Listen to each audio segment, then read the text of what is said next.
ഇവരെവിടെ പോയി?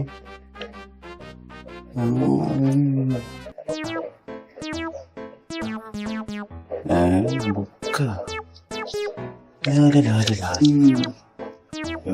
പോയി?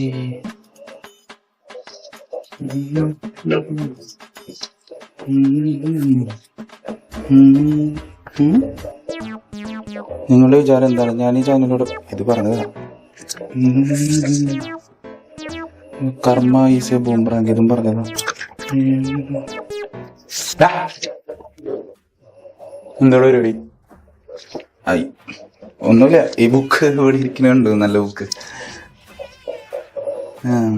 ബോസ് വിളിച്ചായിരുന്ന? ആ ബോസ് വിളിച്ചു. നീ എന്തിനാ എന്റെ ബുക്ക് എടുത്ത് നോക്കണതിനാ? ഇന്നത്തെ കണ്ടന്റ് ഒന്നും കിട്ടിയില്ലായിരുന്നു. കണ്ടന്റാ? നിനക്കൊരു തേങ്ങയില്ല. നീയോ ഒറ്റയ്ക്കൊന്നും ഉണ്ടാക്കാൻ വേണ്ടി ഉണ്ടാക്കിയാൽ മതി. ഉള്ള കണ്ടന്റ് ഒക്കെ നീ എടുത്തിട്ട് ബാക്കിയുള്ള കൂടെ എഡിറ്റിങ്ങും കട്ടിങ്ങും പേസ്റ്റിങ്ങും മാത്രം. ഇല്ല, ഞാൻ എന്തെങ്കിലും കണ്ടുപിടിച്ച് ഞാൻ പറഞ്ഞോളാം. നിന്റെ ഹെൽപ്പ് വേണം. നീ ഒറ്റയ്ക്ക് അവതരിപ്പിച്ചാൽ മതി കണ്ടന്റ് ഉണ്ടാക്കിയിട്ട്. എനിക്കൊന്നും പറ്റില്ല. ആ ബുക്ക് അവിടെ വെച്ചാൽ മതിയാക്കി. ബുക്ക് എടുക്കാൻ അതെ ബുക്ക് ഇവിടെ വെച്ചു. ആ ബുക്ക് അവിടെ വെച്ചു. പോവാൻ പറ്റട്ടെ. ഞാനൊരു കാര്യം ചോദിക്കട്ടെ. നിനക്ക് മരിക്കാൻ പേടിയില്ല? എന്താണ് അങ്ങനെ ടോക്ക്? നമ്മളതിനെ കൊല്ലാള പരിപാടി ആയിരിക്കും. ചാനൽ ഒറ്റയ്ക്ക് നടത്താനുള്ള പരിപാടി അതല്ലടാ പെടതലയാ. ഞാൻ ഈ മരണഭയം അല്ലെങ്കിൽ മരിക്കാനുള്ള പേടി ഈ വക കാര്യങ്ങളെ കുറിച്ചിട്ടൊരു സാധനം എഴുതി വെച്ചിട്ടുണ്ട്. ശരിക്കും കഥ എഴുതി വെച്ചിട്ടുണ്ട്. അത് വേണമെങ്കിൽ എടുത്തിട്ട് നിനക്ക് വല്ല കണ്ടന്റ് ആയിട്ട് നിനക്ക് വേണമെങ്കിൽ ഇട്ടോ. ഇതിലാ ഈ ബുക്കിലുണ്ട്. അവന് കണ്ടന്റ് ഇല്ല പോലും. പേജ് നമ്പർ ഒന്ന് പറയാം. അതിന് നിനക്ക് പേജ് നമ്പർ കൂടി വേണ്ട കണ്ടുപിടിച്ചു. കിട്ടി. Thanks boss. Thank you. ചെല്ലു ഇങ്ങനത്തെ ഓരോ കോങ്ങന്മാരെ പിടിച്ചിട്ട് ഇവിടെ കണ്ടന്റ് ഉണ്ടാക്കാൻ വേണ്ടി. മോനെ ഹായ് ഹലോ നമസ്തേ നമസ്കാരം. സത്യം പറഞ്ഞാൽ കണ്ടന്റ് അവൻ്റെയാണ്. പക്ഷെ അവതരിപ്പിക്കുന്ന ആൾക്കനുസരിച്ചിരിക്കുമല്ലോ കണ്ടന്റ് എങ്ങനെയുണ്ടെന്നുള്ളത്.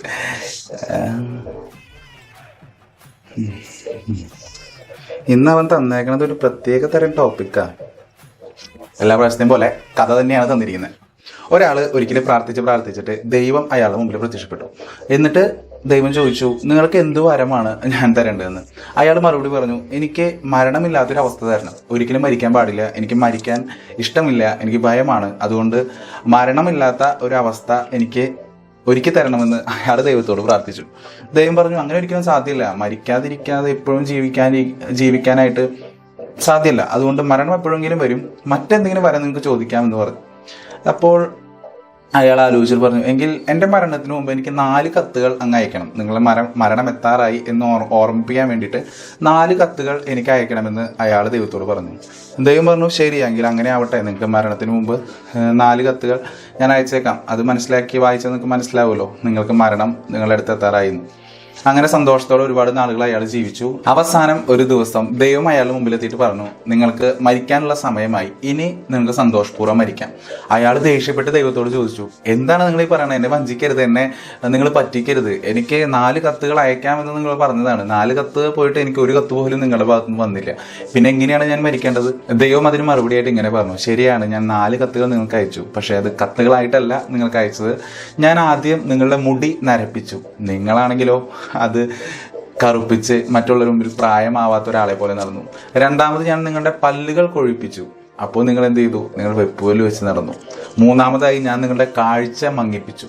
നിങ്ങൾ കണ്ണട വാങ്ങി വെച്ചു. 4മതായി പലതരം അസുഖങ്ങൾ നിങ്ങൾക്ക് ഞാൻ നൽകി.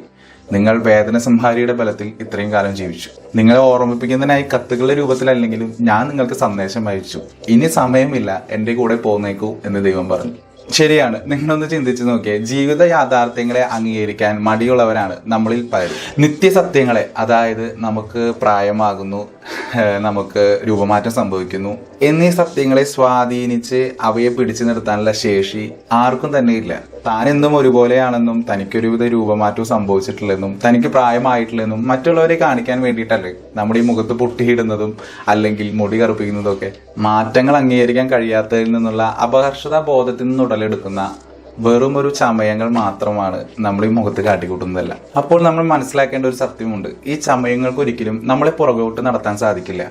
കഴിഞ്ഞുപോയ കാലത്തെ സുഖങ്ങളെ പുനഃസൃഷ്ടിക്കാൻ നമുക്ക് ഒരിക്കലും സാധിക്കില്ല. അത് കഴിഞ്ഞുപോയി. അത് ആസ്വദിക്കേണ്ടത് ആ പ്രായത്തിലായിരുന്നു. ദൈവം അയാൾക്ക് കൊടുത്തതുപോലെയുള്ള മുന്നറിയിപ്പുകൾ നമുക്ക് ലഭിക്കുന്നുണ്ട്. അത് മനസ്സിലാക്കി കാലാനുസൃതമായ വ്യതിയാനങ്ങൾ നമ്മുടെ ജീവിതത്തിലും സ്വപ്നത്തിലും വരുത്തുക എന്നത് മാത്രമാണ് ബഹുമാനാർഹമായ ഒരു ജീവിതത്തിന് നമുക്കുള്ളൊരു വഴി. മുട്ടയുടെ പുറന്തോടിൽ പെയിന്റ് അടിക്കുന്നത് പോലെ ഈ സൗന്ദര്യവർദ്ധക പരിപാടികളെല്ലാം ബാഹ്യമായ നമ്മുടെ ഈ അപ്പിയറൻസിനെ മാത്രമേ മോടി പിടിപ്പിക്കുകയുള്ളൂ. ആന്തരികമായ ആയുർദൈർഘ്യം നേടിയെടുക്കാൻ ആർക്ക് സാധിക്കും? എന്തെങ്കിലും സംഭവിക്കുമെന്ന് ഉറപ്പുള്ള ഒരു കാര്യത്തിന് എന്നും ഒരുങ്ങിയിരിക്കുന്നതാണ് എപ്പോഴും നല്ലത്. എത്ര കാലം ജീവിച്ചു എന്നതിലല്ല, ജീവിക്കുന്ന കാലം എത്ര മനോഹരമായി ക്രിയാത്മകമായി നമ്മുടെ ജീവിതം നമ്മൾ ആസ്വദിച്ചു എന്നതിലാണ് കാര്യം. ശരിയല്ലേ? ശരിയെന്ന് തോന്നുന്നെങ്കിൽ തീർച്ചയായിട്ടും സബ്സ്ക്രൈബ് ചെയ്തോളൂ. ഇത്തരത്തിലുള്ള ഇൻട്രസ്റ്റിംഗ് ആയ ചില ടോപ്പിക്കുകളായിട്ട് ഞാൻ നിങ്ങളുടെ മുമ്പിൽ വീണ്ടും വരാം. അതുവരേക്കും, വീണ്ടും കാണുവരേക്കും ടാറ്റ, സീ യു, ബൈ. ഒരു കാര്യം, സബ്സ്ക്രൈബ് ചെയ്യാൻ മറക്കരുത്. സബ്സ്ക്രൈബ് ചെയ്യുന്നതിനൊപ്പം ആ ബെല്ലൈക്കൺ എനേബിൾ ചെയ്ത് വെച്ചേക്കുക. അല്ലെങ്കിൽ ഞാൻ ചെയ്യുന്ന വീഡിയോസ് അപ്പോൾ നിങ്ങൾക്ക് ലഭിക്കില്ല. അപ്പോൾ ഇഷ്ടപ്പെട്ട കമന്റ് ചെയ്യുക, ലൈക്ക് ചെയ്യുക, മറ്റുള്ളവർക്ക് ഷെയർ ചെയ്യുക. Okay, thank you, ta-ta, bye. ദൈവം അയാൾക്ക് കൊടുത്തതുപോലെ നമുക്ക് നൽകുന്ന മുന്നറിയിപ്പുകൾ മനസ്സിലാക്കി. ദൈവം അയാൾക്ക് കൊടുത്തതുപോലെ ഓരോ കാലത്തിനുമുള്ള മുന്നറിയിപ്പ് മനസ്സിലാക്കി നമ്മുടെ സ്വപ്നങ്ങളും. 2, ദൈവം അയാൾക്ക് കൊടുത്തതുപോലെയുള്ള മുന്നറിയിപ്പുകൾ കാലാനുസൃതമായി ദൈവം അയാൾക്ക് കൊടുത്തതുപോലെ 3,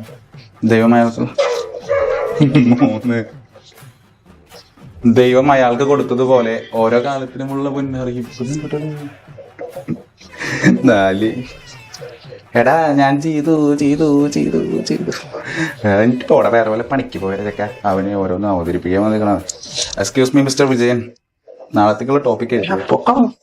ഓക്കെ, ബൈ.